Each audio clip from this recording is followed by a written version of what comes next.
কি হলো? বুঝেছেন হিন্দুরা? বুঝেই দেখো, 2024 সালে ইলেকশনের আগে যেভাবে 30% হিন্দুদেরকে কেটে ভাসিয়ে দিবে বলেছিল এই হুমায়ুন কবির মহাশয়, আজ তার বলি পাল্টে গেছে না। না হিন্দু ভাইরা, আমি ক্ষমা চাইছি, আমি সেদিন বলাটা ভুল করেছি। কিন্তু অ্যাকচুয়ালি আসল মনে তাই তার ওই কেটে ভাসিয়ে দেওয়ার মতন মানসিকতা। যেমন চন্দন দাস, ওই দাস ফ্যামিলির চন্দন দাস, ও আর একটা কি নাম ছিল, ওই এদেরকে কেটে দিয়েছিল না, গেল কিছুদিন আগের কথা মনে করো।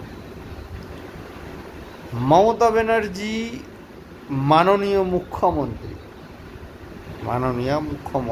মমতা ব্যানার্জি ওই হিন্দুদের ইমোশনাল নিয়ে কিন্তু একদম খেলে। ওই মহিলাকে বিশ্বাস করার নেই, ও কিন্তু নিজের গদি বাঁচানোর জন্য নিজের ভাইপোকে করানোর জন্যই আর লুটে পুটে খাওয়ার জন্যই কিন্তু চেঁচ করছে। আজকে দিল্লিতে যাই পুলিশ গেছেন কি, আজকে 2 ফেব্রুয়ারি, তো দিল্লিতে ও গেছে।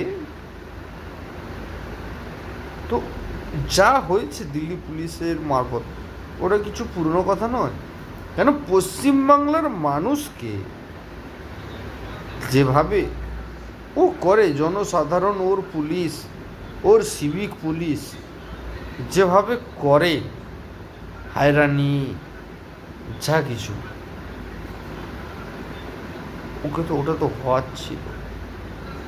আমি তো মনে করি দিল্লি পুলিশ ঠিকই করেছে, ওকে অ্যারেস্ট করে ঢোকানো উচিত ছিল। কেন পশ্চিম বাংলার বুকে যাই হচ্ছে ওর পুরোটাই দায়ী ওই মাননীয়া মুখ্যমন্ত্রী। আর প্রতি হিন্দুদের বলি, আমি একজন হিন্দুদের বলি, একজোট হও, তবেই পার্টিরা, ওই যে রাজনীতি পার্টি, আমি কোনো পার্টিকে সাপোর্ট করি, কোন পার্টিকে করি না সেটা আমার মনে, তবে আমার ধর্ম নিয়ে যে